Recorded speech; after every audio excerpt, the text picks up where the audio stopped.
Going. I prefer Vimeo. God damn it, Gabe! Now we got demonetized. Ah, shit. No ads for you. All right. Welcome to the Lovecraft Tapes. I am Jeremy, your keeper of arcane lore, and we play Call of Cthulhu, a horror role-playing game based upon the fictional works of H.P. Lovecraft. Your investigators of the unknown are Brian as Jack Whiteside. Hi, everybody. Gabe as Roy Arroyo. Don't ever ask me to do anything in March, or else you'll get this out of me. And Matt as Rocky Arroyo. Well, I guess you could say that things at the morgue have been rather hopping. All right. Welcome, players. How is everybody doing tonight? I'm scared now. Because of the hopping thing or the March Madness? Yeah. Yes. He's making fun of me, and I want him kicked off the show. I'm terrified, and I'm out. Can do.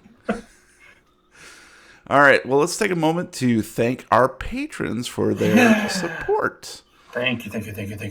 Our cultists of the story Wisdom, the Demir Lobotomist, and Ravens in the Attic have conjured 2 recurring NPCs which have helped shape our stories. And for that, we are eternally grateful. Eternally. Forever. Our mystic of the occult, Jordy Rose, is assisting us by keeping tabs on where poor Dan Williams might be headed next. Our investigator of the unknown, Wayne Stubblefield, holds down the fort while Jack, Roy, and Rocky are out chasing shadows. I got one!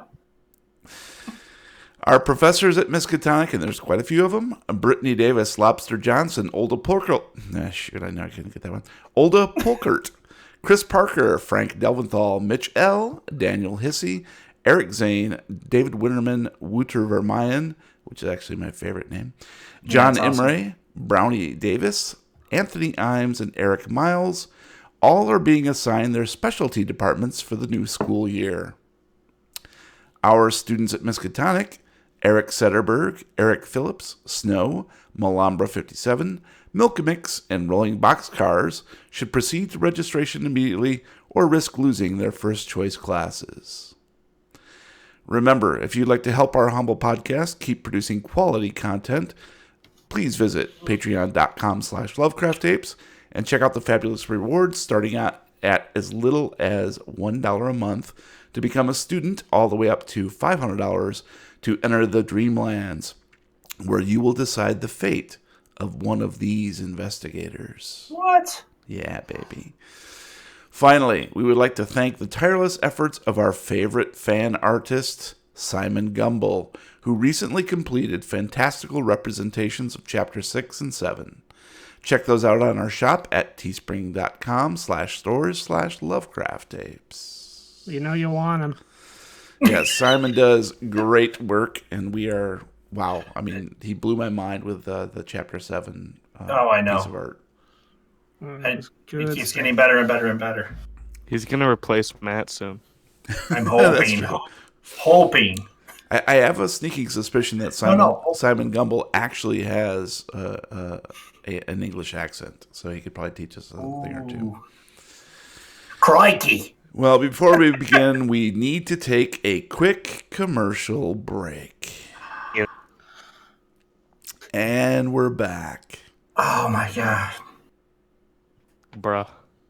I know. I don't know what to do. I told you it was an accident, okay? It was an accident. And it might only happen a few more times. Well, if I'm being honest, I considered long and hard before running a commercial for that product and or service. But after some soul-searching contemplation, I thought, what would old Jack Burton do? Ooh. Now, dear investigators, we continue.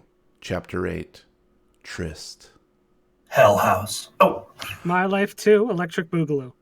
Previously on the Lovecraft Tapes. Like birds of a feather, our fearless investigators bail out of Rocky's experimental high-speed jet and parachute down to the scenic island of Tristan da Cunha in the South Atlantic.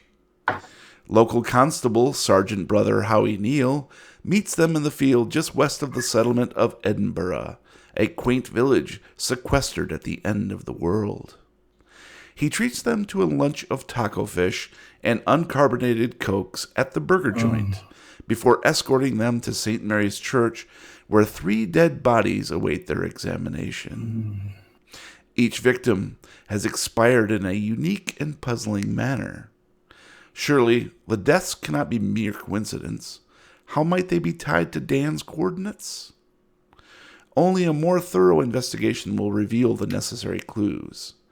But before that can happen, Roy is subjected to a horrific sight. It is currently mid-afternoon local time on Tuesday, October 3rd, yet here in the basement of the church, it feels much, much later. Roy, you have fallen to the hard-packed earthen floor, heart hammering at the inside of your ribs, pulse pounding in your temples, causing your eyes to water uncontrollably. A few feet away is a frog, squatting triumphantly next to your fumbled firearm. The creature seems to be grinning at you, eyes bulging monstrously, rubbery lips curled upward, the leathery chin sack expanding like a sick room balloon. A snippet of some childhood song surfaces from the depths of your brain, taunting. There's a hole, there's a hole, there's a hole in the bottom of the sea. Then you feel Jack's strong grip on your arm as he kneels at your side, and sanity seeps back like a balm against the sudden infusion of adrenaline to your overloaded senses. Overlorded senses? Shh, that's my recommendo. Oh, God damn it, you ruined it, and now we're going to have to start all over again. Cut! Welcome to the everyone Lovecraft reset. tapes. I'm your keeper. Roy, take a breath. You got this. What do I got? AIDS. Oh, I love my AIDS. Everybody should get AIDS. Walker told me I got AIDS.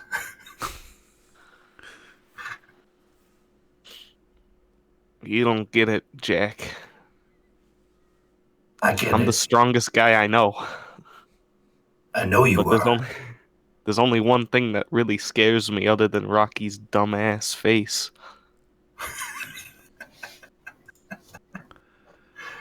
Ribbit. I'm going to look in my inventory real quick here. I'm going to pull out a pair of surgical gloves. Ooh. Mm-hmm. And petroleum But jelly. not out of my pack. I'm sorry. Petroleum preserves. We're eating good tonight, boys. And I'm going to hand them over to Roy. You got to do it. Give him the gloves. I'll put the gloves on. All right, bend over. Hold on. I don't know if I can, Jack. Just try. All you got to do is try. You got any lotion? I like to go try. Oh. So try. Just try. I'll slowly approach the frog. And he hops away into the shadows. And then I'll pull my gun out and shoot it. Well, your gun's lying on the floor. That's where you fumbled it before. Mm-hmm. Oh, yeah. All right, then I will just sit there and get in the fetal position. Roy, And cry. you know what you just did? Failed? You went towards it, not away from it. That's a Yeah. step. Well, I mean, it would have been a step if I stepped back. It would just be a different step. But you chose to step forward. All right, let's get back to these bodies. Let's figure out what the hell's going on. That is a lot less scary. Always this dramatic over these small things, or is it just a special occasion? You can keep Sorry the gloves. that our family likes me, so I had traumatizing experience, unlike you. Ribbit.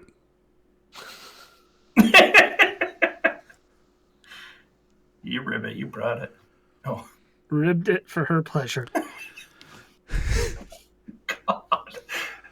commercial. And Jack, as you stand up, after having given Roy Pull my pants up, rebuckle my belt. you do notice that Sergeant Brother Howie Neal and who's the priest? Father Brother John Sharp are both sort of cringing away. Declan is standing next to them, and they're just sort of like watching you guys. Clearly, Father Brother John Sharp and Sergeant Brother Howie Neal are really kind of freaked out that this corpse wasn't actually dead and came alive for just a second. But I'm pretty sure at this stage, Roy was the only one who heard what the corpse said. And I totally remember it too. 100%. Yeah, I don't know if you Word went for back word. and listened to the end of the previous broadcast, the video I sent you guys. I might do that right now. But But no. It basically, you Give me don't 10 have to, minutes. but it might have been helpful. But basically, the thing was the body of Sister Ingrid Pitt whispered, "Father," yeah, I knew that. before expiring. Along with the and of course you Almond guys, the rest of you saw that the frog leapt out of her mouth. Her eyes had snapped open, and then a gush of water came out of her mouth after the frog.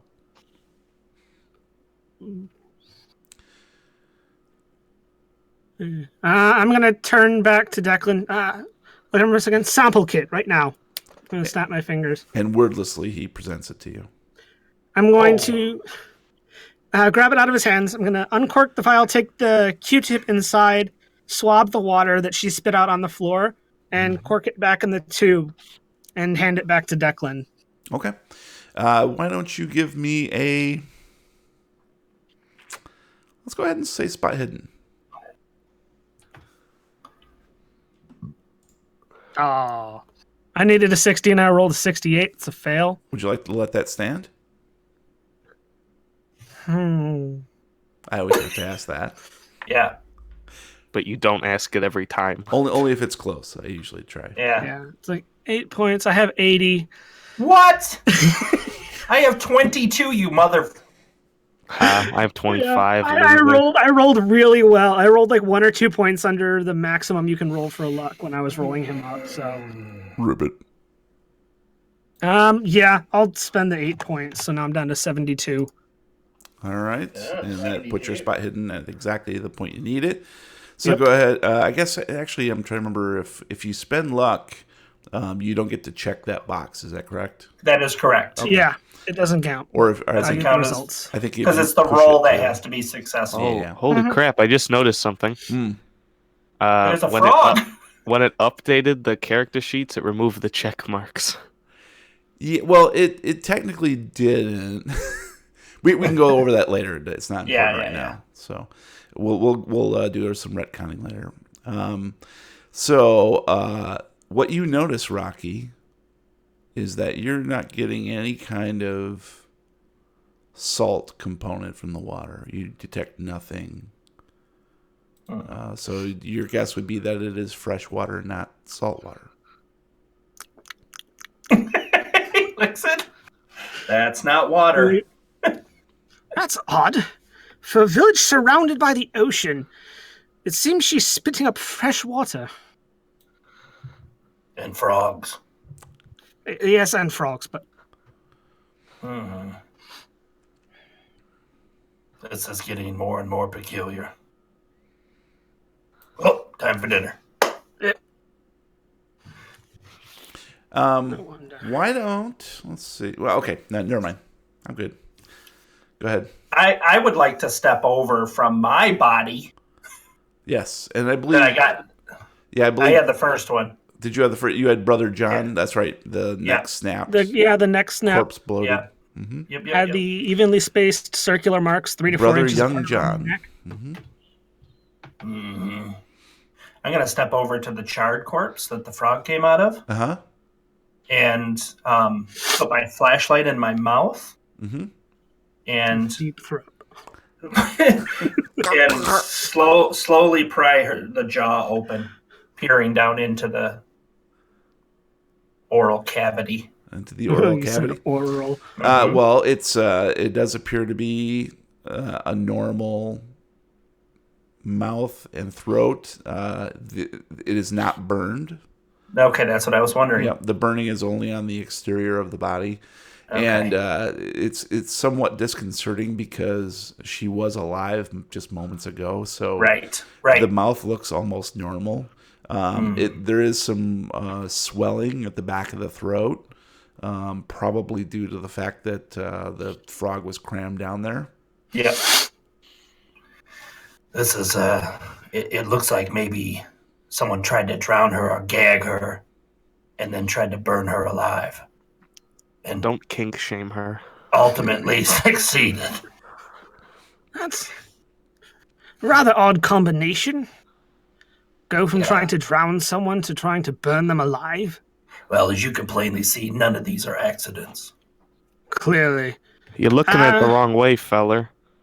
Maybe they burned her alive, so she tried to drown herself to save it. To save the frog. Yeah. My baby. Ribbit. Hello, my baby. Hello, my... Oh, wait. Well, I'd like to visit the sites of each of these bodies. Yeah. Gonna step back over to Maurice, and clearly there was some sort of foul play involved here. Not only has his brain been smashed in by some sort of blunt force trauma, but his brain is missing. Oh, and I'm gonna hold up the little baggie. There was a fingernail buried in the back of his skull. And he was one found in the cemetery, correct? Yeah. All right. Do we want to split up? Or should we stick together and go to each site and see what we can find?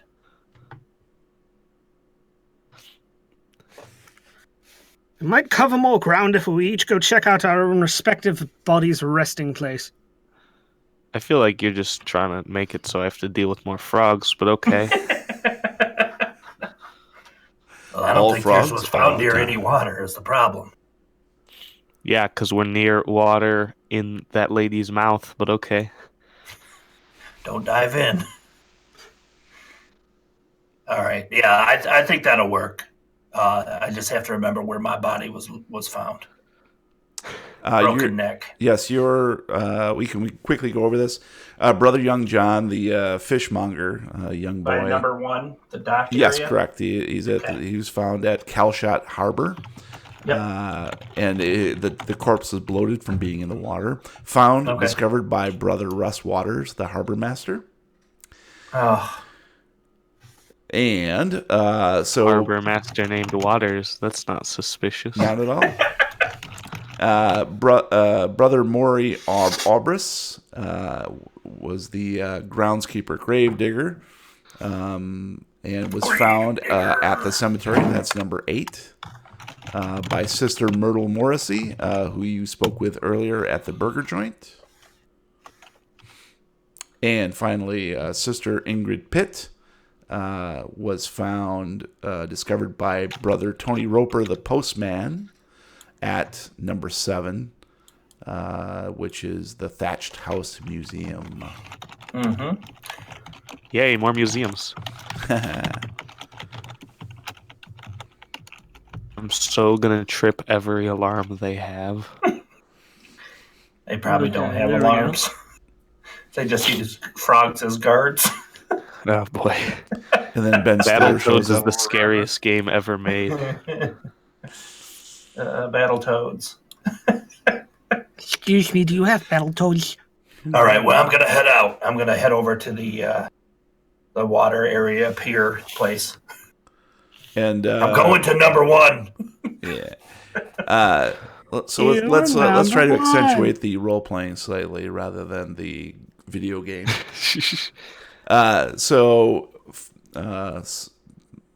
Sergeant Brother Howie Neal That's gonna get confusing. Sees that Jack is preparing to leave. He's like, "Oh, what now? Is there anything I can help with?" Yeah, why don't you give me a ride out there? Do you mind? Let's just walk away. We can just take a few minutes. How about you and I walk together? That would be fantastic. Oh, all right. What are the other lads doing?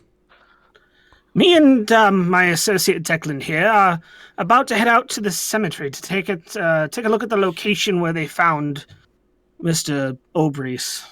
Oh, okay. Well, I guess that makes sense. Well, it's just quite a bit north here, just on the cliffs. Just a few minutes walk away.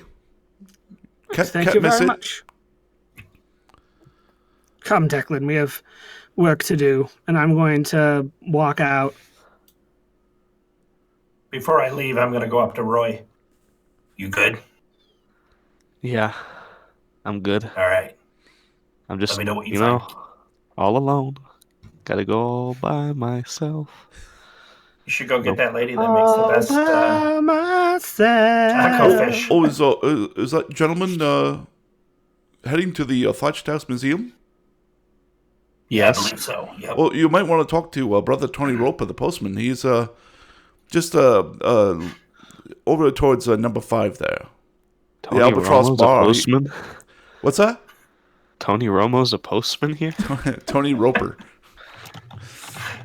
He's a live tree that has a bunch of tentacles. He's also a landlord. He's also a landlord. Mr. Roper. Yep.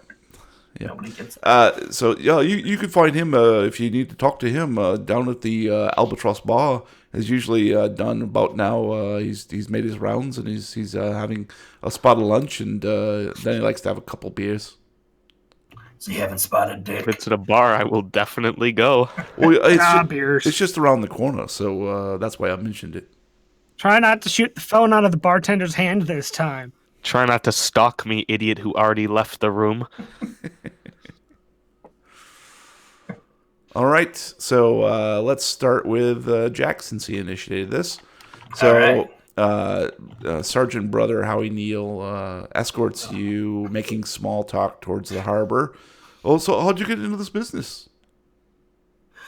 Well, it's kind of a long story. Let me ask you a quick question first. Well, we have if you don't exactly mind. 4 minutes, so... All right. Well, let me ask you a quick question first, then I'll course. give you a little bit of my background that Of course. everybody knows. Yes. Has anybody else come to this island recently, in the last month, maybe? Oh, well, no, not that I know of, no. Seems like a pretty close-knit community. Yes, absolutely. So you've had no other visitors. We're the first in a while. Yes, absolutely. Interesting. And there's no other settlements on this island? Oh, no, this is a very small island. Yeah, I understand that. I'm just making sure. Just us and the Gotta seagulls. Gotta cover, and the frogs. And the frogs. Well, it's very odd. I haven't seen frogs around here in quite some time. Yeah, usually without a body of fresh water, you don't get a lot of frogs. Well, that's absolutely true. And really, the only fresh water we have is flowing down from the mountain. Interesting. Okay.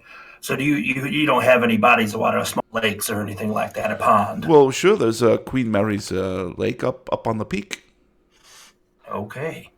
Well, that may be a next stop for us if we don't find anything Oh, here. it's going to be quite a hike. Where you're going to need some gear to get up there. Oh, I'm sure we will. Yes, it's probably at least a day and a half's hike. Perfect. At the very top of the volcano. This adventure. All right, you got any people here named Joe? Joe, sure. We've got plenty of Joes. All right, good. They only serve coffee, though. We just need somebody to throw in the volcano. Oh. Fight the volcano versus. So, my story is, I had some run-ins and some issues in my youth, and encountered a couple not so savory characters. Oh, I see. Well, that's what I've heard about New Orleans. And feeling a little helpless at that age, I needed to pursue a career that would give me a little bit more control. Well, that's a bit more in depth than I had hoped to hear, but that's glad to hear you're making some headway in that It direction. all started when I was 3. Ah! Oh, well, look at that. Here we are at the Oh, has it been 4 minutes Kelshot. already? and he says, "Welcome to Kelshot Harbor." All right, I got a little thing here to read you. I promptly push him in. Splash. Waves lash at the shoreline with the ebb and flow of the tide. A few modest fishing boats bob in the surf like toys in a bathtub. Along the pier, rusty broken cages and rime-encrusted coils of rope molder upon the uneven rock outcropping, while hopeful gulls wheel overhead, their mournful cries piercing the empty air like the screams of ascending spirits. An old man, dressed in a jaunty white captain's cap and heavy peacoat, stands at the far end of the dock, his back to you, gazing out at the wide open water. And that's when Sergeant Brother Howie Neal leans in and whispers, "Oh, there's Brother Russ Waters. He's the harbor master. He's a bit of a character, as you can imagine, and he doesn't really like to talk to strangers that much, unless you've got a little bit of the old Arsenic? and old lace." I slowly undo my belt. I call this old lace. It's a weird thing to name your penis, but okay. Whoa! I was talking about my underpants, man. Oh. All right. I'm going to go up and talk to the harbor master. So, Sergeant Brother Howie Neal remains where he is at the beginning of the Calshot Harbor pier and lets you walk alone towards the figure at the end of the pier. All right. And I'm looking at the pier the whole time. Yep. Both sides, scanning it for anything that looks out of place. Sure. Well, you see, like I said, a handful of boats, and basically the description I read you, nothing seems to be too out of whack at this point. And it takes you like a minute to walk out to where he is because he's all the way at the end. And it's kind of odd because as you reach the halfway point, basically you become deaf because the waves are just, it's just like white noise. What? And I can't hear you anymore. It gives you like an eerie feeling as you approach this figure and you stand within 10 feet of him and he is yet to turn around. I quickly fall asleep from the white noise. Just train my body over the years. Welcome to the adventures of Jack Whiteside, the narcoleptic detective. Hey, buddy, you need to... No, we already have a narcoleptic character. We can't do that. Oh, not anymore. Oh, he's still there. Heaven forbid that two people have the same medical condition Never in happened. the entirety of the world. No. Not in my camp. 7 billion people and only one person is allowed to have AIDS. All right. I'm going to... How wide is the pier? It's relatively wide. It's probably 10 like... foot? No, I'd say it's About- like 25 feet. Okay, good. Yeah, good. it's quite wide. 25 It's a feet? huge rock outcropping that leads Okay. out. And narrows slightly, but it's still like quite safe. I'm thinking like the Lake Michigan Lighthouse. That wide? You know that? Yeah, I mean, like out here in St. Joe. Okay, the yeah. lighthouse, sort of Okay, that. cool. Oh, he just revealed what city he lives Oh, in, folks. Anyways. All right. I'm going to walk towards him. Yep, you're standing 10 feet behind him. Right. Just as long as you do it in slow motion, looking I'm really going good. to step to the side, to the left. I'm assuming he's standing center. Yeah. And I'm going to walk straight up next to him, shoulder to shoulder, but he's 10 foot away or 8 foot away from me. Mm-hmm. And just stand there looking out at the ocean till he notices me. Okay. Yeah, and you can see out of the corner of your eye that he does, like, sort of notice you and then turns back quickly. And then probably like 15, 20 seconds goes by. And then he turns towards you and just looks straight at you. And you can sort of see his dim figure in the corner of your eye. I'm going to slowly turn towards him. And kiss him on the lips. He's 8 foot away, so I got to run first. Duh. Dun, dun, dun, dun, dun. And you see a rather old man. He looks like he's in his 70s. Very grizzled looking, unshaven. He has a puffy nose, and his eyes are sort of like, deeply wrinkly. He's got the bags just sagging, and they're like slightly like watery and gray, and you could tell almost immediately that this guy is an alcoholic. Clearly, good. He has the broken veins in his nose, and he's just sort of looking at you with a mixture of indifference and not quite hate, but just this coldness. Wanna get high? So I'm going to turn towards him and go, Brother Waters. I hear someone died out here. Aye. And he nods his head to the left and towards a boat that is one of the few. Looks even more modest and small than some of the other ones. Okay. And you can see that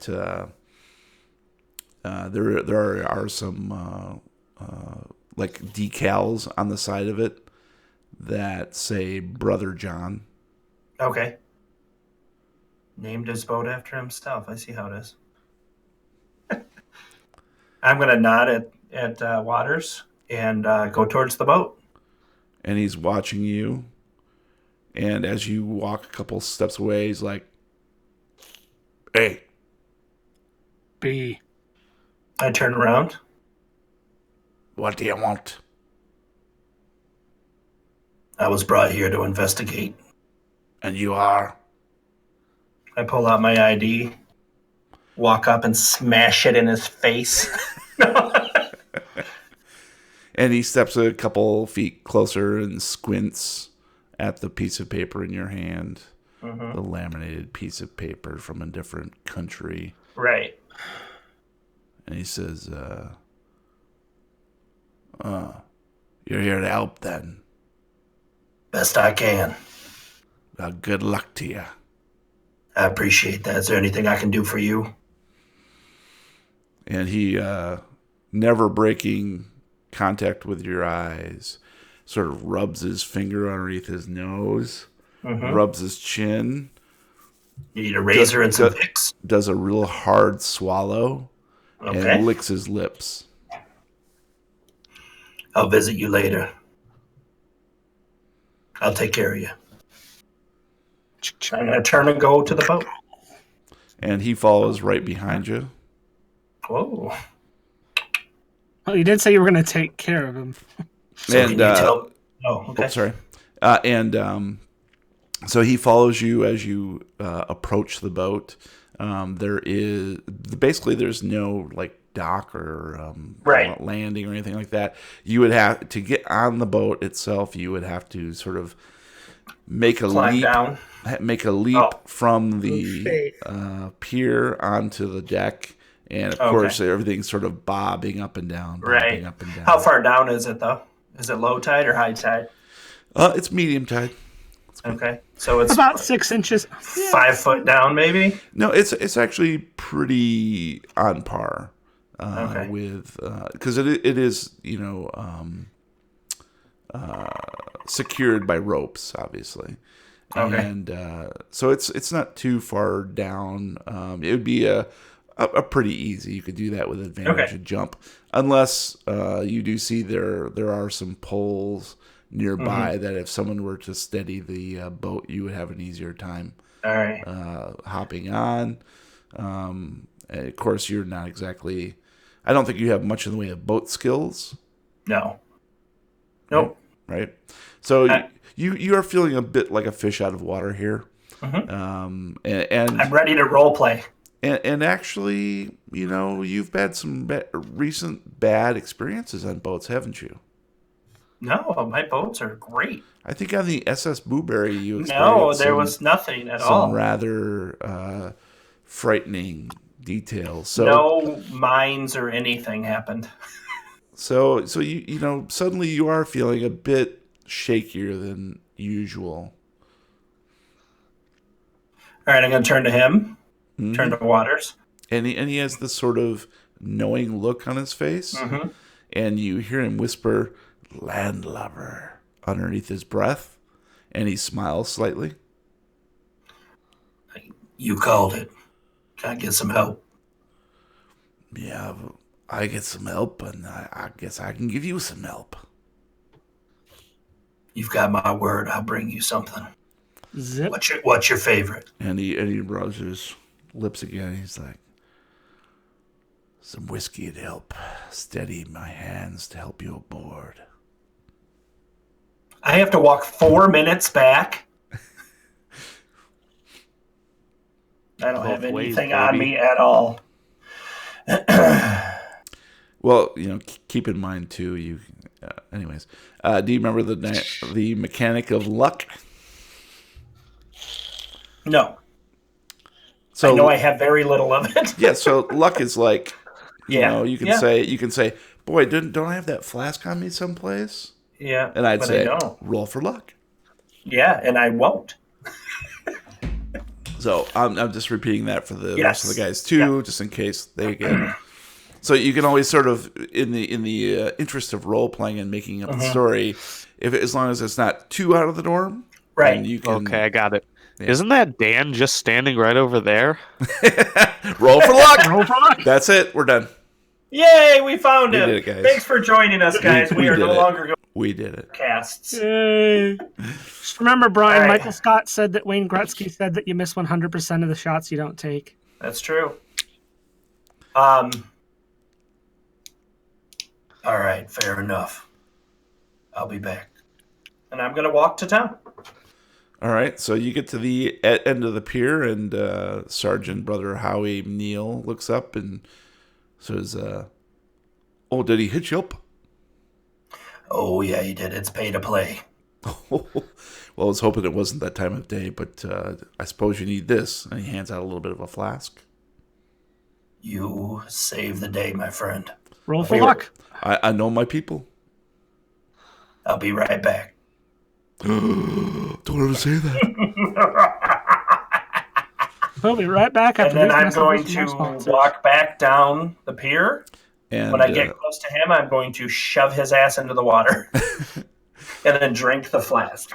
as soon as you turn around from Brother Howie Neal, Sergeant Brother Howie Neal, you see Brother Russ Waters watching you the entire way with that slight grin on his face as you come back to him. Oh, I was hoping he was going to turn around and he was going to be like 2 inches from his face. Like, what the fuck?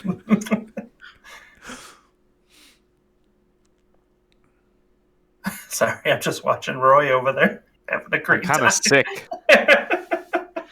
So I'm not exactly Dude, you are like. sick. Well, I'm like that kind of sick where it's just a lot of snorting and licking.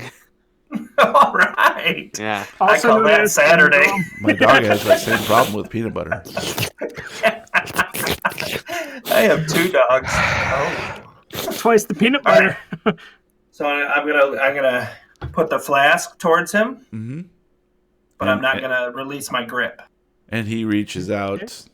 You can see his hand is like just shaking. He is missing a finger, his ring finger on his right hand. Okay. It's just a real grizzled looking stump that's all smoothed over.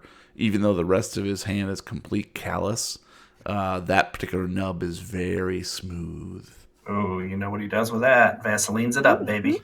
And so he reaches out for the flask, and you said you're holding on to it? Yep. So he brushes your hand with his nub. And it's first brush. I'm trying I'm to think good with that. I'm trying to think, what would that be for you not to recoil?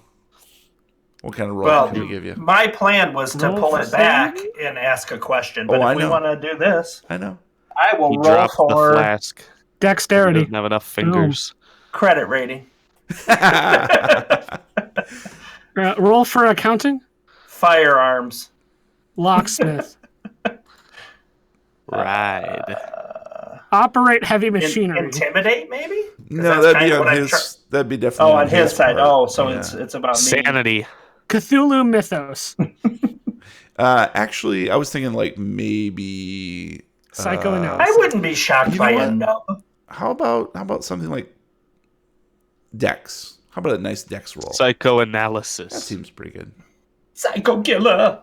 Psycho Do I roll the green or the black? I forget. Green. Thank you. Oops, I gotta switch it over. You failed. Yep. I'm sorry. You got it. I needed a Super 60. deck. I rolled a 7. That's extreme. So I Nice. bite the rest of his fingers off. Yes, and you see this look. You see this look of surprise cross his face because clearly he uses this as a intimidation factor, and you see a sign of like grudging respect cross his face. I softly grab his hand, bring it up to my mouth, and put his nub in my mouth and just small circles with my tongue. Remember, Brian, we talked about crossing lines during the Q&A. Oh, crossing extreme. lines. I misunderstood. I did. Nice. So he relinquishes his grip on the flask and understands that you are going to be asking the questions, and he's not going to be getting a taste until you're satisfied. Oh, I'm satisfied. Oh yeah, baby. All right, tell me what happened down here. And he sort of looks back with a forlorn look on his face, back at brother John's boat, and he says, almost talking robotically, and he says, "'Tweren't natural. Young John might have been a sprout, but he been on these seas for over a decade. Knew better. You ask me, them things got to him. Those things what lives neath the waves. I seen him down there once or twice, yeah. Blank gray eyes, blind, unblinking, and yet they seem more like us than a frog or fish, you know? They had a certain look I once heard about. The Innsmouth look. Irie, man. Irie. You went a little Jamaican gonna there in say. the middle. I was going to say, is that the Jamaican who smokes a pack a day accent? Must have been the or- uns thing, right? Yeah. Uns, tice, few times maybe. That's right. Something Tell me in the more about water, this man. king, man.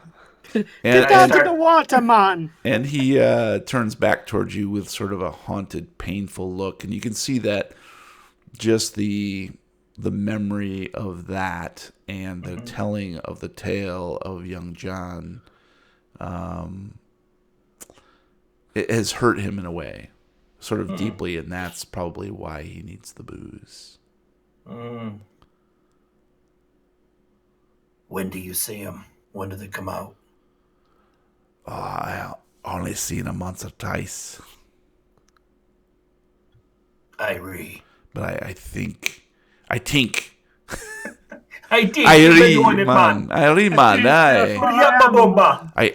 That's inappropriate. I apologize. Smoking the ganja. I think that's what got him. It must have been. I found him floating near his boat. I think at first I thought he fell overboard. Let's go take a look. I I hand him the flask. And he takes a long swig, draining And I the grab it entire back thing. while it's still at his mouth.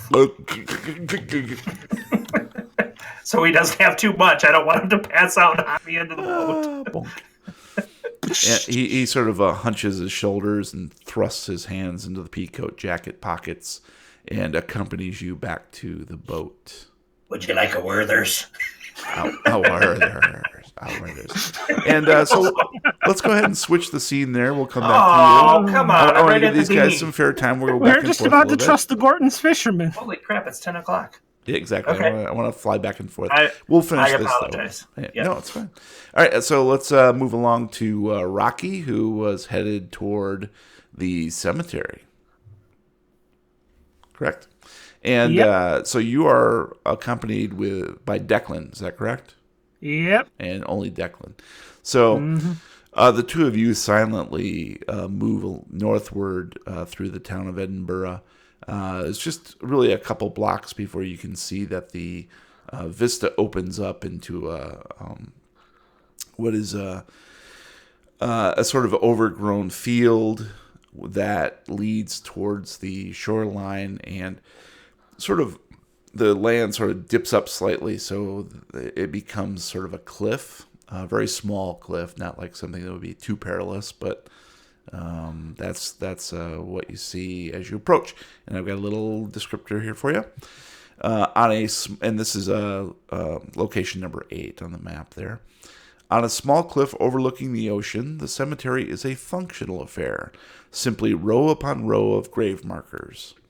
Most of them are simple headstones, while a few larger ones signify more important or wealthier, dearly departed citizens of Edinburgh. The grass is allowed to grow wild here, with the occasional trim provided by a volunteer in the village, and, as you know, probably the groundskeeper gravedigger. Wind whistles through the weeds, and while it is peaceful, there is a sense of foreboding that hangs in the air as well. Well, this seems like a rather cheery place now, doesn't it? Aye, sir. I'm gonna walk in. Can I, see where the body was? Like, is there blood on the ground or? Yeah, so basically you can see, after just a few minutes of looking around, you do see let me think here. You can do it. Give me just a second here to reread this. Yeah. So you do see there is a headstone that, rather small one actually, that is spattered with some blood. So you assume that is where the body was found. And you see that the headstone reads, "Here lies brother Geordie Rose. Give me 3 days in the cave and we'll talk." 1967, 2000.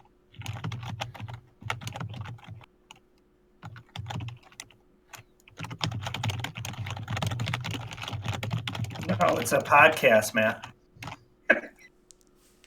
What year did you say that was? 1967 to 2000. Right. Okay, there we go. Just wanted to get that down. Sure. Well, looks like we might have some people to ask about a certain Geordie Rowe. Aye, sir. I don't know where he was killed has any particular meaning towards why or who did it, but it's always worth a look. I'm gonna take a second to scout around the headstone and see if I can see like a blood trail to see if he was like dragged to this spot or if he was like killed right here. Okay. So left. that sounds to me like either a spot hidden or a track, whichever one's better for you. All right. I guess. I needed a 60 and I rolled an 8. That is an extreme spot hidden success. Very nice. So the first thing you notice is that just looking around, like very quickly, you see that there is an odd-shaped chunk of stone lying nearby. It looks like it's like maybe like 8 by 6 chunk of stone, maybe about 4 inches wide or deep. And it's got a ragged sort of break on one end. Otherwise, it's very smooth on the other ends. It's quite clearly a portion of another tombstone, particularly. And etched upon it is the letter W. And as you examine this piece of odd-shaped chunk of stone, you do see that there is a blood trail that leads away from this grave marker where the body of Moriabris was found. Okay, so I'm gonna follow the blood trail back and see where it leads. Okay, so you very carefully, with Declan at your back, stoop to see that the blood spatters lead away from Brother Jordy Rose's headstone through the grass, and there is to about several yards away. So you're sort of weaving in and out of these other tombstones, and you see what appears to be another grave, but this one's been recently disturbed. You can see that the soil has been turned over. So it's either a fresh grave or an old one, but you assume it's a fresh one, or an old one rather, because the headstone is actually a grave marker that is like a giant crucifix. So you're a standard stone crucifix. And one portion has been snapped off, and the rest of the entry on the crucifix headstone says Ard Wood, A-R-D, and then last name Wood.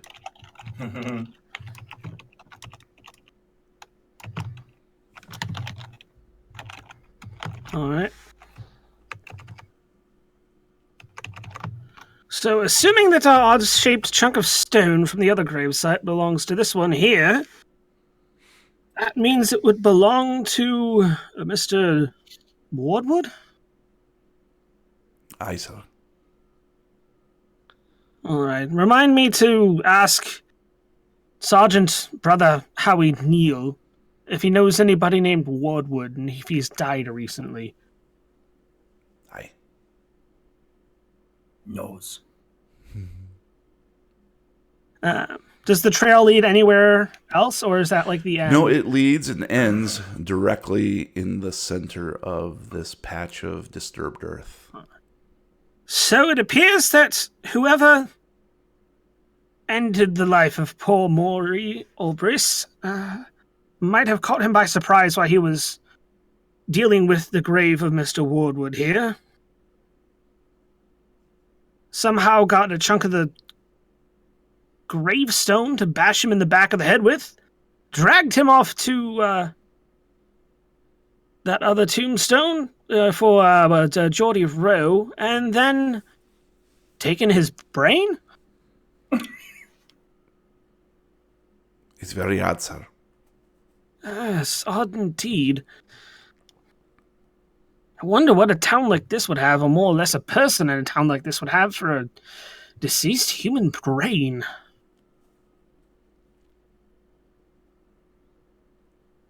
Okay,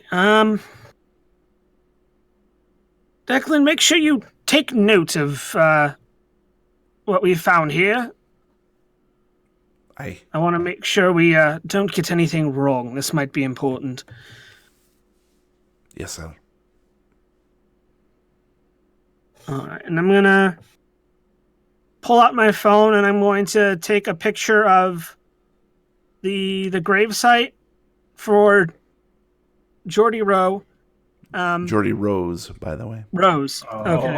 I misheard that. My Sure. bad. Take a picture of Geordie Rose's gravestone. Mm-hmm. Kind of take a picture of the piece of stone where I found it. Mm-hmm.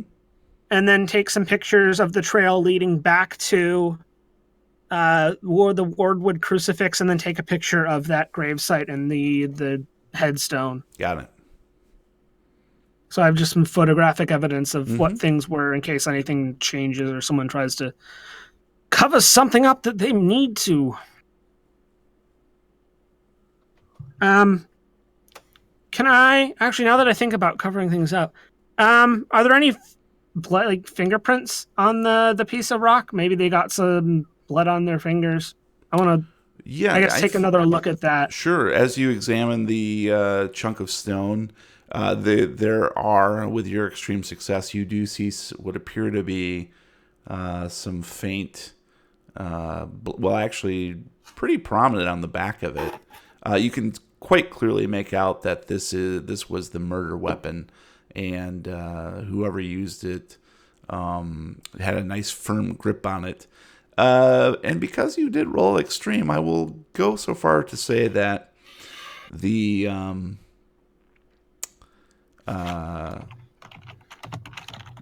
as you examine the handprints, the fingerprints, bloodied fingerprints, it does appear that one of the fingers was missing a fingernail.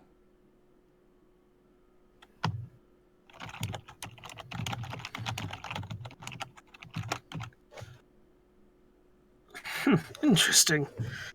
So, if my years of training are correct, whoever swung this rock might have lost a fingernail somewhere. And seeing as I found a fingernail buried in the back of Mr. Obers's skull, Case closed. we're going home. I think it's fairly safe to say that we, Declan, have found our murder weapon. Aye, sir, it appears so. We have something I can put this in so we can take it with us? I can carry it, yes. I'll put it in my satchel. Fools. My sack. Put it in your sack. Baby. Okay. So I'm gonna hand him the chunk of stone to put away. Make sure you could, if you have something, wrap it up first so we don't lose anything. And he does. He produces a plastic bag, like a 2-gallon Ziploc, and tucks it away. And that's why I pay you the good money. Declan, you seem to just be prepared for everything. Aye, money, sir. All right. I don't think there's anything else here of interest. Take one last look around. Is there like a building or a shack or something? No, this is basically just a flat cemetery at the cliffside. Okay. Oh, I think that's everything we need here. I guess we will head back to the morgue then, see if anyone else has found anything pertinent. All right. And so you depart the cemetery, headed back towards St. Mary's Church. Did we lose Gabe? Gabe? Wow, he just really good at that hold perfectly still. All right. Super. He's been perfectly still for quite some time now. Yeah.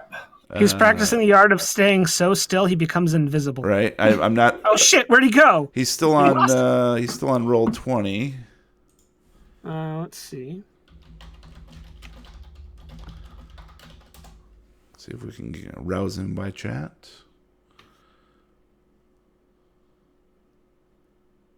He's typing.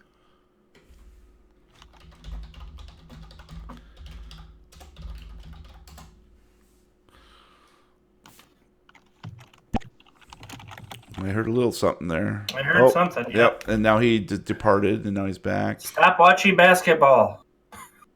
You watching Yeah, exactly. basketball? We'll see if he comes back here. Loading. Technical difficulties. Whoa. What happened to you, B? That was Not weird. been able to see me? I can hear you now, buddy. How Can hear long have you. you not been able to see me? Quite some time. Well, we saw you sort of frozen. Yeah. Oh, I didn't realize. So it just looked like you were sort of looking at us and listening, but we just finished up with Matt, so. I could see and hear you the whole time. I didn't even realize that you didn't. Oh, weird. That's fine. So, it looks like your video is loading, but your audio is coming through loud and clear. So let's go ahead and proceed with you. And let me get there. So, so Roy, you I'm trying to remember. Are you going with anybody? No, I was going No, alone he's to by the bar. himself. That's right. You're going to go see Tony Roper. That's right. Excuse me. So, and this is your first time to the Albatross Bar. Correct. So we'll. Just down the way from St. Mary's Church, basically around the corner, just like Brother Howie said. You see this. There you are. You're back. You see this again, just sort of a ramshackle kind of tin, almost warehousey kind of building, and it outside is a sign that's swinging in the breeze that says Albatross Bar, and it has a pretty nice. Well kept screen door on the front. That's good. Mm-hmm. I will stop to admire that screen door. Okay. And it is like somebody keeps this up very nicely. Somebody's very handy. All right, I'll feeling better than I have for a while. I'll enter the bar. All right. And so the interior is just nice and quiet, very dim and dark. There is actually no windows here other than the screen door, so that's the only source of exterior light. And inside are some like low electricity Edison bulbs, and there is a low bar that seats maybe like 3 or 4 people, very small. And then a couple tables where people are, probably come in for maybe a little bite or probably more to the point, pints. There is one person sitting at the bar, a very skinny, older gentleman, I think. Let me see. I got to double check. Tony. You okay, Matt? Yeah, just doing Tony. some coke. All right. Gotta stay awake somehow, man. Gotcha. And behind the bar is a sort of middle-aged, very fat man. Has a very ruddy complexion, red. Like you can see, he's got that weird, blotchy red skin, and his eyes are kind of bulbous, and both eyes have like a sheen of onset glaucoma. And but he smiles instantly as you walk in, and he's like, "Oh, hello, sir. Welcome." I need some info. Well, sure, I've got plenty of info here. And would you like to try some of me homebrew? Absolutely, but first I need to know who's in charge of keeping that screen door up and running. That'll be me, sir. And he's pouring a pint of brownish ale as he speaks to you. I loves me screen door. I like that in a man. Yes, I give it a nice sheen of give the wood a bit of a soaking, if you know what I mean, and making sure it keeps up with the weather and keeps out the weather and lets in the air. That shows good character in a man. Thank you, sir. Thank In you. the air right now, if you catch my drift. And what be your name? I'm Brother Kemper Aldenland. I'm George Steele. George, welcome. What brings you to town? On our beautiful island. Just vacationing in. Oh, yeah. Well, it's a very odd place to vacation, but it's very nice. I heard it was the edge of the world, and I'm doing a bet about whether the Earth is flat or not. So I figured you be one of these. To start. You be one of these edgelords? I'm not gonna reveal my political beliefs like that, man. The Earth is flat. Fair enough. Well, here, try me brown ale. It's quite nice, particularly on a day like today. All right, I'll take a big sip. All right. and it's actually pretty good. It's got like a sweetness to it. It's really got a really nice body. You do detect maybe like a little bit of kelp or seaweed in there. It sort of reminds you a little bit of what you smelled and or ate over at the burger joint. But it's actually pretty darn tasty. Says, what do you call this? Boomstick brew? Another plug. Yes, it's me Boomstick Brew Sludge Ale. I like the word sludge. It's got a D and a G right next to each other. It's two beautiful letters, and they make sweet baby sounds. He likes the D and the G That's when they're close correct. together. Now, would you be needing a room while you're here? I think I got. Well, it depends. You got any screen doors on those rooms? Oh, not on the rooms per se, no. All right, then I think I'm all right. Okay. Well, if you change your mind, we do have free coffee, and my wife makes some cake donuts each morning too. Have you met I do Mr. like- Roper? Ah, yes, that's exactly who I was coming for. And he points his thumb next to or at the other skinny gentleman at the bar, who sort of looks over at you with a very friendly smile and maybe a slightly cold stare, but so he's sort of smiling on the outside, but a little bit cold on the out or inside. I don't know. One of those things. Somewhere. And Mr. Somewhere over the rainbow. Roper the Rainbow. Roper sort of gives you a friendly nod and raises his cup to you. I didn't know they had bears on this island. All right, I'll raise my cup back and then down it to establish that I'm more of a man than he is. Nice. Chug, chug, chug, chug. And sure enough, Brother Kemper says, "Oh, another, sir? Would you like another?"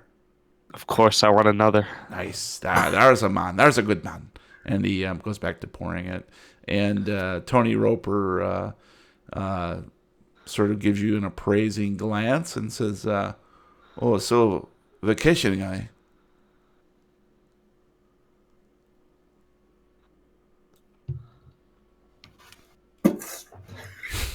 You clocked out after. I didn't hear anything after the words vacationing. I heard vacation eye. Yeah, that's and all he then said. just kind of. That's all he said? He said vacationing guy. Oh, okay. We thought you froze. Yeah, I mistook the word I for like you were going to continue a sentence and froze. This isn't a Naked Gun show. Yeah, so. Okay, Howard. As long as it's not Howard the Duck, we're okay.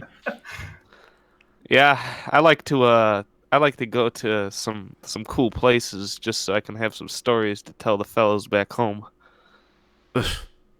Cool places, huh? You pick a mighty strange place to call cool. You know what? Nobody else has been here, so I get to say that. All right, then. I'm Tony Roper, by the way. I'm the postman here. So that's what it comes to. You're a quarterback one year, then postman the next year. Aye. Brother Tony. Yeah, Oh, yeah, brother. Hey, I gotta ask you, what's that whole brother-sister thing about anyway? Y'all monks or something? No, who knows who created this thing, but we just call each other that because there's only a couple hundred of us, so we might as well all be family, eh? It's kind of like an inside joke.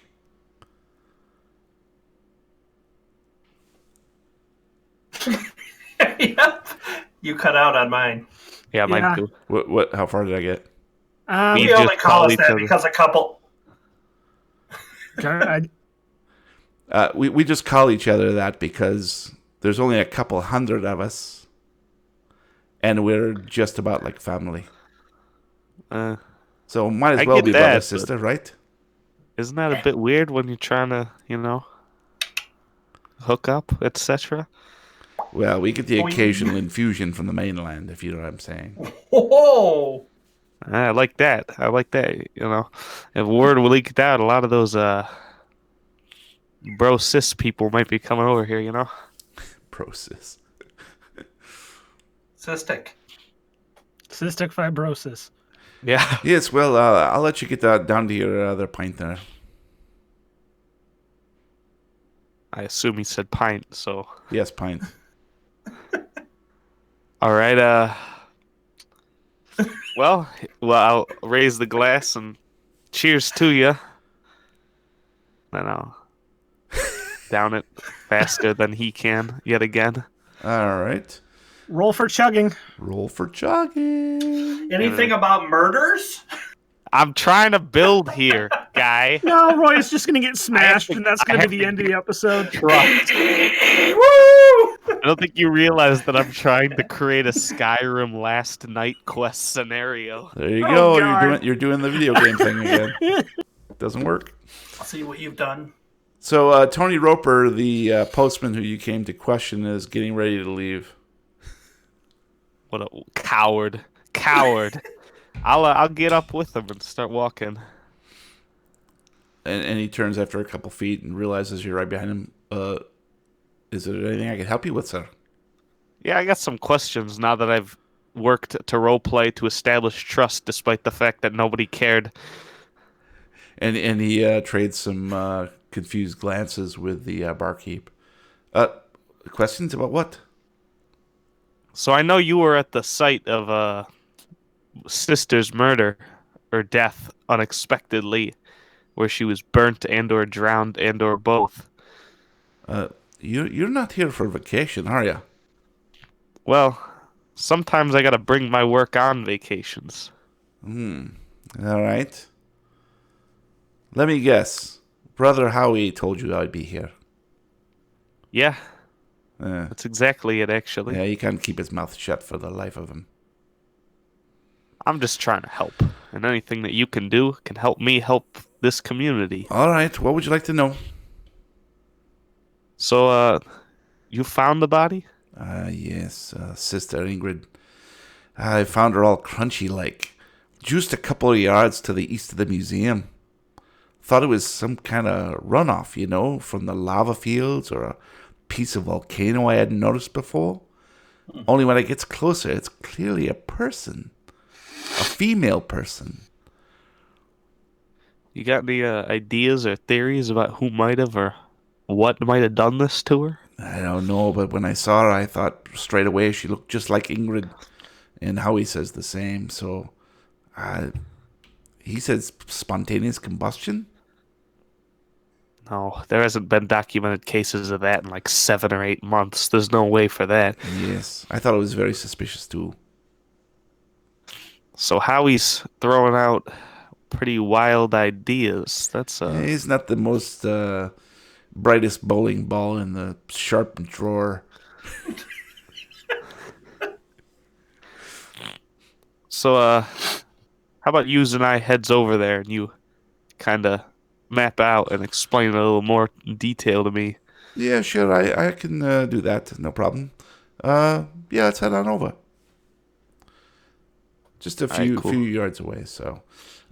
So he leads you kind of silently and reticent. As you walk with him, you notice that a couple things that he's pretty thin. He's sort of probably in his early 40s. Seems pretty healthy, but you do get the distinct odor of potatoes about him. Ooh, yummy. Wet potatoes? Wet potatoes. Sort of a starchy smell, sweet, starchy smell. And he leads you to the edge of town, the eastern edge of town, where the landscape sort of shifts upward slightly, leading towards a field that is surrounded by... and actually, I've got a little thing here. Quite a ways from the village proper, set off by itself in a field surrounded by black volcanic rock, the Thatched House Museum is a structure that looks quite old, rough-hewn from local timber and warped with time. And that is location 7 there. And it's just sort of odd that there is this thatched building all by itself at the very edge of town, beyond the edge of town, actually. And you see there's another little handcrafted sign, etched wooden sign that says, "Welcome to the Thatched House Museum." And Tony says, "Yeah, it's been here for quite some time. All of it's pretty boring stuff, actually, just a bunch of books and so forth inside. But I found her right over here, just to the south. I saw this column of black smoke coming from the southern portion of the yard, and just a few feet away from the wall, I found her all crusty like." And so he shows you where the body was found, just a little ways from the building, a couple feet. Now, who runs this thatched museum? Oh, it's sort of open to the public, and we have some volunteers who come and go. I know Ingrid herself was out here rearranging some things and dusting and cleaning. We just sort of take turns keeping it up. It is one of the original buildings that was built here when the establishment was created. And I believe she was using it to as sort of a headquarters for some of her geology research. You know, I mean, you're the postman, so you gotta Yes. know everyone. Wait a minute, Mr. Postman. So anyone got any problems with Ingrid you ever hear about? Oh, Lord, no. She was a very fine woman, very young, vibrant, very curious. She was very nice to have in the community. All right. Well, I guess I'm gonna have to speak to these so-called volunteers. Well, it's pretty much everybody. We all just sort of take turns, so... All right. Well, do you know who was? I've done Who it had been- myself, too. All right, bro. You gotta relax now. Sure. You Take know a anyone? chill. Do you happen to know who was working the days, the couple days, or the day of leading up to finding her? Well, as I Burnt said, she had been out here, I think, almost a week, sort of camped out doing her research, and during that time, she was keeping it up herself. That's annoying. Okay. I guess I'll go. Is any of her research still laying around? Oh, I don't know. I haven't checked anything. I was asking the keeper. Oh, I'll go look at around the site to see if I can find any of her research. okay. Why don't you go ahead and give me a spot hidden? Oh, hey, my. You were gonna explain it. My skills are reset. Are they supposed to be? You mean they're all 0? No, it's 25 when I had like a 70 or whatever. Don't click that button. Did your guys' have that same problem? No, Matt's might have. Let me check one thing here, Roy.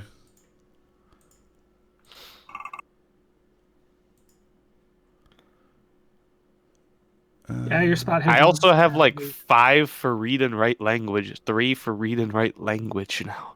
Yep. So, spot hidden 25. Yep, it seems to me like resetting that. Actually, okay, there we go. How does that look? Maybe get out of it. Yeah, that's good. And the Okay. checks are back too. Yep. So it looks like it defaulted to 1920s as the era selection. So if you need to refer back to your old stuff, it might be worthwhile taking a snapshot of this, then changing it to modern, and then redoing everything in the modern section. But for right now, you should be good, Roy. Okay, cool. Okay.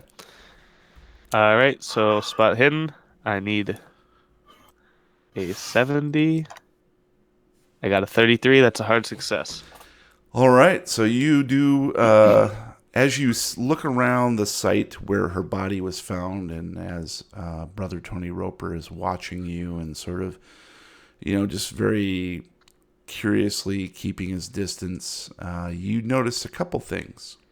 Where he indicated that the body was found, you can clearly see that there is some black marks on the ground and the grass. The grass here is a bit thinner and maybe even sort of dead. You do see that there are a couple puddles of fresh water nearby. Puddles of what? Fresh water. Okay. What? Yes, some puddles.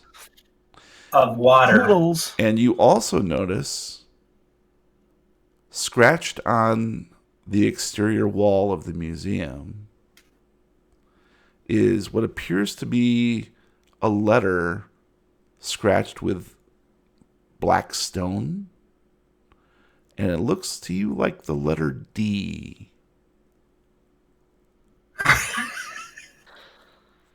Like a capital D. You got the D.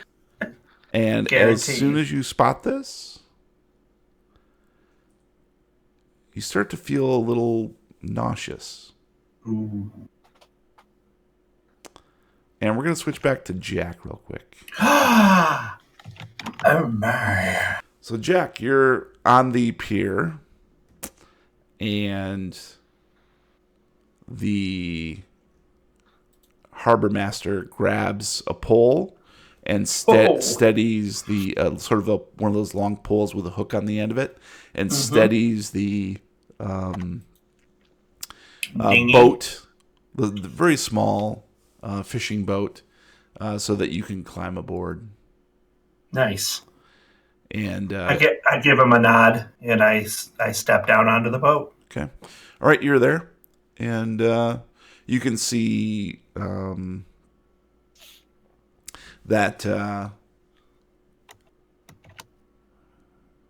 So, anyway, so yeah, it appears to be a normal boat, very run down, probably passed down from generation to generation, possibly. Okay.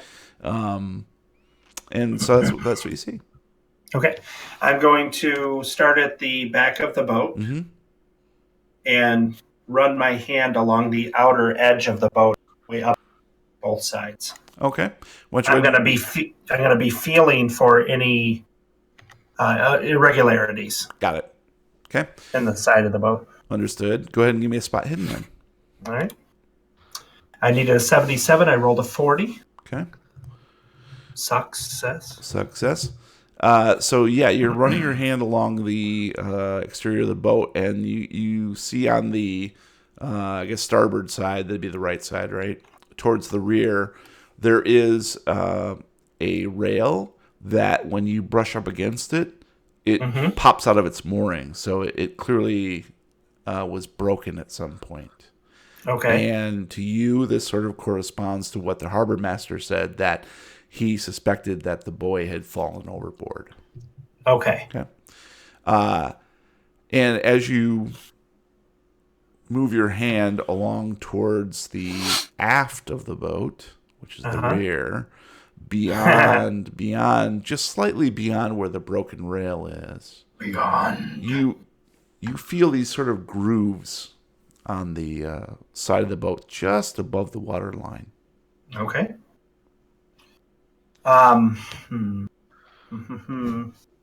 Give me 1 second, please. 1. Do we all have cell phones? Can I assume that, or should I not? You have a cell phone, yes. Okay. You always have. I'm going to pull out my phone and turn on the camera. Okay. And hold it out over the aft of the boat and drop take it a into picture. the water. And promptly drop it into the water. God damn it. Okay, you do so. It's the water park all over I'm again. going to pull the phone back up and pull up the picture and take a look at it and see if I can see what that was that I felt. Got it. I'm going to need you to make one more spot hidden, please. Okay. There it is. I needed a 77. I got a hard. Okay. You got a 21. That's a hard success. So you pull your phone back up and look at it, and you can see that there are these strange claw marks on the exterior hull. And it looks to you like they're in a rough shape of a letter. And Is it as the letter D? you zoom in a little bit more, you can see that it is a capital letter D, it appears to be. And We both got the D. There appear to be these black bits of rock in the etched wood that either made the etching or somehow got embedded into it. Mm-hmm. Okay. And as you're zooming in closer and closer, trying to get a better and better view on your phone of this thing, you see this pale something just below the surface of the water in the photo. That is just at the sort of bottom, almost like towards the bottom of the boat. Okay. And you look from your phone to the railing, and you see that there is a very thick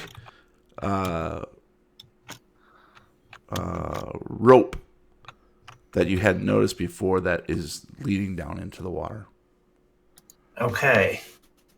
Down into the water. Yep. I'm gonna look back at Harbor Master Waters, and what would this rope be for? Yell it loud because of the sound. That'd be the anchor line. Hold me steady. I'm pulling it up. Aye. I don't want to drift. He does so. All right, so I'm gonna kneel on one knee, one up, and pull the rope until I can pull it up and see. All right. And you go hand over hand, pulling up the rope. It's very slick and wet in your hand, kind of rough. So you're really having to kind of brace yourself a little bit. It's quite heavy because it is an anchor at the very end of it. Yep. And as you pull it up, you see this white mass surfacing at the end of the anchor line. They hold church at the bottom of the... Oh. And you pull up the anchor, and right above it, sort of entangled within the rope, is a severed tentacle. And that's what we're going to call it. Oh, you son of a...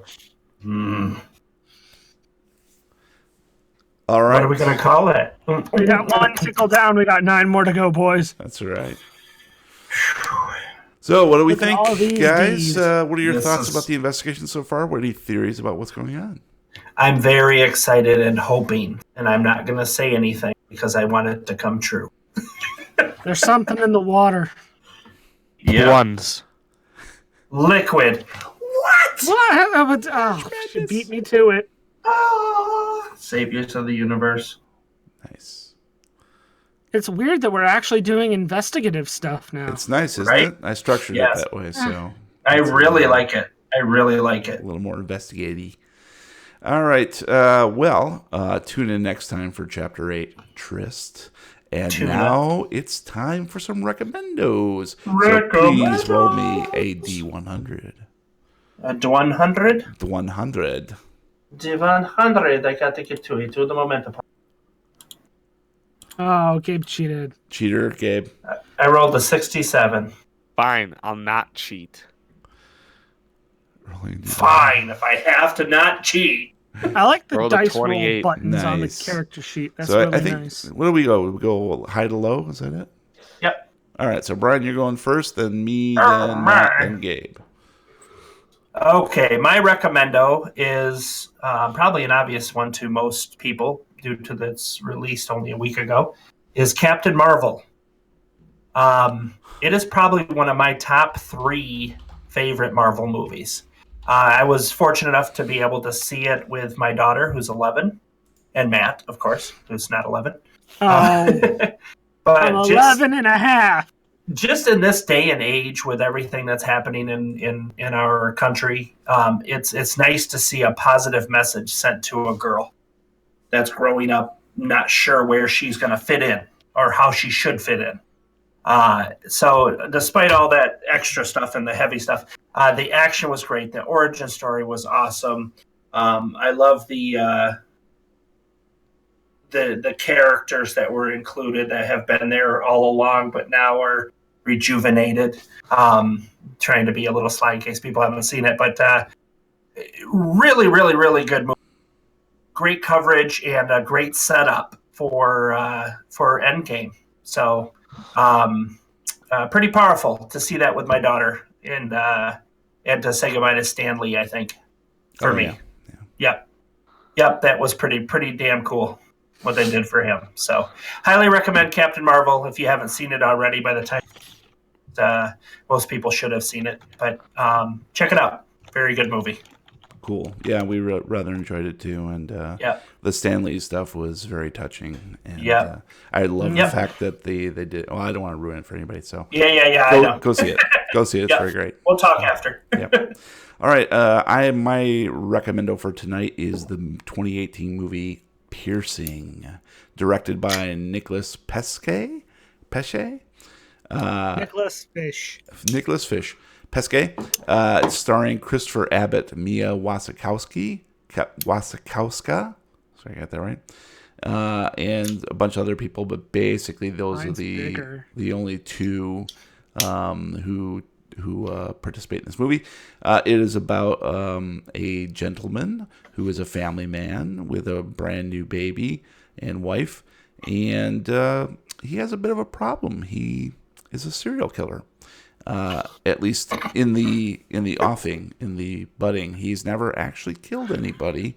He did attempt to do that once and did not exactly work out. So he decides that he's going to go on a quote unquote business trip and hire a prostitute and kill her in the hotel room.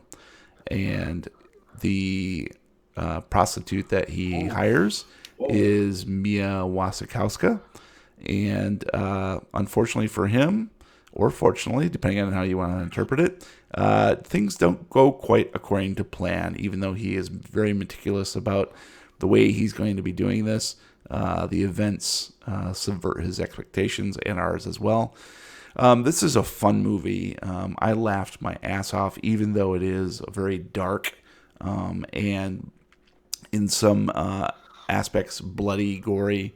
There are some very cat and mouse things going on, and there is a level of violence that might be off-putting to some, but it's not exactly what you think, and it is played more for to subvert your expectations. If you're a fan of slashers or giallos, there are so many cues and homages, even to Brian De Palma, Dario Argento, and Hitchcock in this movie, that I think you'll have a good time. And it's very short. It's like 80 minutes. It's very quick. And I'm sure that none of my crew members here have seen his previous movie, which was The Eyes of My Mother, which you can find on Amazon or maybe Netflix or even Hulu, which is a black and white, I think maybe Spanish language version horror flick that was received quite nicely by horror fans and festival goers. So this is his follow-up, and it's called Piercing, and I highly recommend it. It's a great time and scary. Not scary, funny. Funny. Not funny. Scary, funny. Scary, funny. Scary, funny, gross. So that's my recommendo. How about we go with Matt? Well, I don't want to scare people too much by not recommending a game 3 weeks in a row, so I'm going to recommend a game.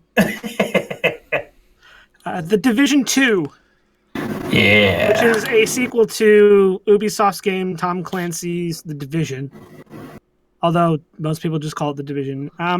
This time, instead of being in New York, the game has moved to Washington, D.C. And it is a absolutely gorgeous, incredibly accurate recreation of Washington, D.C. Down to the point where people have actually hopped into the game and gone and found their houses in-game, in the map. And it's really crazy. And they were sitting on the couch the whole video. They were going to their house. I think your microphone switched over again, Brian. That was terrifying. Oh, did it? Yeah. Yeah. You sound. So keep quiet while Matt's going, please. Anyway, so this takes place in D.C. after the events of the first game in New York, where basically Washington, D.C. has been ravaged by a plague known as the green poison, which was created by one scientist and released on Black Friday as a statement against consumerism. So you are there as an agent of the division, also known as a shade agent, and it's your job to help keep the peace and keep Washington, D.C. from totally falling to, gangs and criminals, and to try and keep the order and, maintain the peace and make sure that the American government can still run even in this time of absolute and total disaster. It is an open world looter shooter. So it is a lot about going around the world and killing people and finding gear to, get better gear, to find more gear. So if you're like me and you really love that loop of upgrading and getting incrementally better, it's a good time. There's a lot to do, a lot of side activities, a lot of missions, and bonus points to Ubisoft. These side missions feel just as good as the main story missions. So if you want a really solid looter shooter that's going to give you a lot of stuff to do for a long period of time, go pick up Tom Clancy's The Division 2. Sweet. It is available now for just about every platform, starting at $60. Is it on Stadia? Probably. Good, I'll play it on my end-of-life Chromebook. I actually played Project Stream when they were testing it. Well, back when it was called Project Stream, playing Assassin's Creed Odyssey in Google Chrome, and it actually worked really fucking well. Like, I was honestly surprised. Yeah, and to sort of interject, I'm curious to know what your opinion is. I have my own thoughts about what actual multiplayer will be like. I mean, if they can manage the lag and keep it, what was the number? I think Microsoft said they were shooting for like 10 milliseconds on their Project X Cloud. So if you can somehow manage to keep it, to 10 milliseconds or less across all clients, that might be okay for most games. If you want to run like first-person shooters, you're going to need, maybe 4 or 5 milliseconds. Mm-hmm. And that's where it's going to get tricky. Yeah. I'll be curious to see how that goes. So we'll see. So Gabe, can you close this out, please? I'm going to recommend a tabletop game. I don't know what game, so it's a tabletop game. It's called Secret Hitler. I owned it for about a year before I ever played it because I don't know 4 other people, and you need 5 players to play it. So that's a fair warning for you. Rip game. Yeah, I don't have. Basically, the goal of the game is it's 2 teams. There's the Hitler and fascist team, and then there's the liberal team. And the goal of Hitler's team is to pass enough fascist laws to win, or have Hitler become chancellor after a certain point of the game. And the goal of the liberal team is to pass enough liberals to kill Hitler. And it's a secret roles game. The fascists know who each other are, but the liberals don't know who the fascists are. And so what that creates is a lot of deception and strategizing about what laws to put in place when. So if you're a fascist, you probably don't want to start slamming fascist laws down right away, because then they'll be like, I wonder. So there's a lot of deception and trying to feel each other out in that way, like testing allegiances and what have. And it's just a blast to play. We did like a whole game night it was me and had never really played board games. We played a bunch of different games, and that was pretty much consensus the favorite. So that's Secret Hitler. Nice. And I just read a couple articles where that topped the list of adult board games that were recommended. So I'm very curious about it. But like you said, if you need 5 people, it's sort of oh my god, we got to wrangle 5 people, So all right, well that's going to bring it when we all come out there. Yeah, that'd be great. I love new stuff. We're actually going to start Gloomhaven this weekend, so I'm pretty excited about that. Nah. Yeah. All right. Well, that's going to be it for this episode of the Lovecraft Tapes. Thank you for listening. Please subscribe on Apple Podcasts, Google Music, Spotify, Stitcher, Podbean, or anywhere you download your regular podcasts. If you like what you hear, please leave us a review. Meanwhile, you can find us at thelovecrafttapes.com with links to all our recommendos and social media channels, including Facebook, Reddit, YouTube, and our Discord server, where you can chat with us in real time. You can find me on Twitter at Lovecraft Tapes. And if anybody out there